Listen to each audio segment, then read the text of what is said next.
j'espère que vous n'avez rien compris. Alors, tu veux dire que tu espères que nous avons bien compris? Parfait, il n'a rien compris.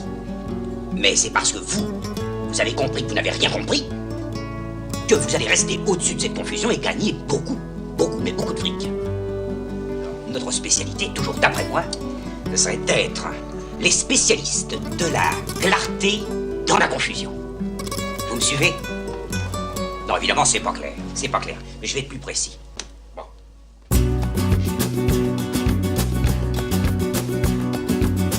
L'histoire de la physique est une histoire qui constamment, enfin régulièrement en tout cas, déplace la relation qu'elle établit entre les relations et les objets. Ce qu'on appelle une relation peut finir par s'exprimer en termes d'objets, et donc il y a une sorte de tension dialectique qui relie la notion d'objet à la notion de relation. Mais comme je pense je soupçonne qu'il y a des hégéliens dans la salle, je n'en dirai pas plus sur ce sujet. Bon.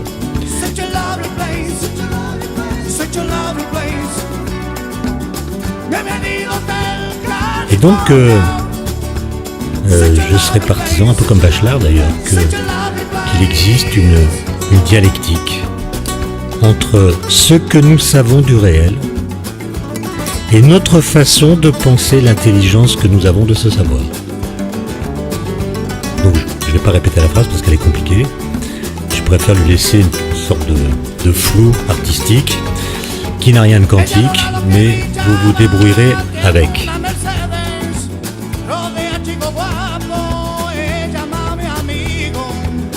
On voit par là que 1 plus 1, ça peut faire 1. Et même quand on prend des objets ordinaires, 1 plus 1, ça peut faire 1, c'est le cas qu'on vient de voir.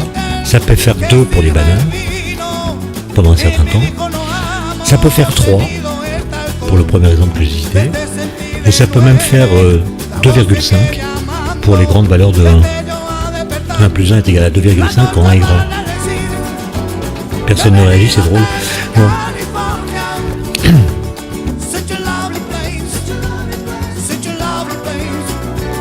Donc aujourd'hui, nous allons entendre comment Étienne Klein rêve le temps. Vous savez qu'il a écrit de nombreux livres sur le temps.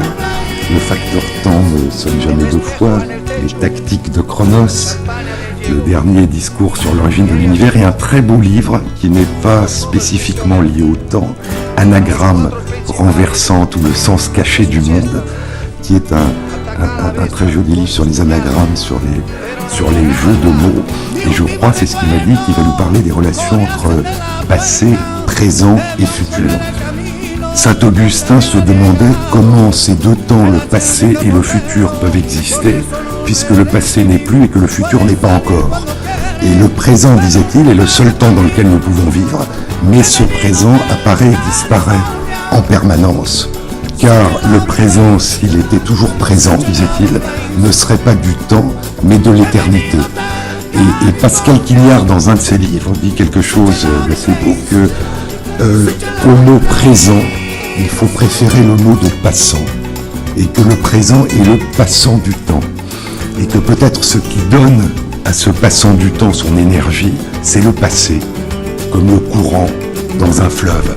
Et donc c'est le passé qui pousse le présent, et puis c'est tressé en permanence d'anticipation de l'avenir. Reverdy disait que le présent est fait de déformations du passé et d'ébauches imprécises de l'avenir. Et pour T.S. Eliot, pour le poète T.S. Eliot, le temps était une rivière. Et il disait la rivière coule en nous, pas en dehors de nous, mais coule en nous. Je suis ici ou là ou ailleurs, essayant de démêler, de délier et de réassembler le passé et le futur.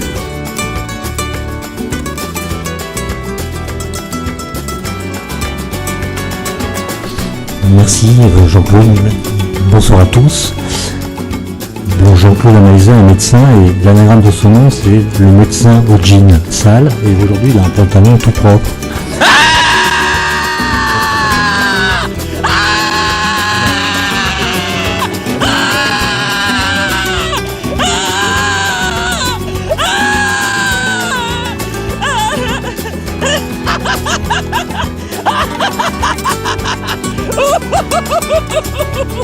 Ah, c'est marrant ça! Lino, viens, avec moi aussi! C'est drôle ça!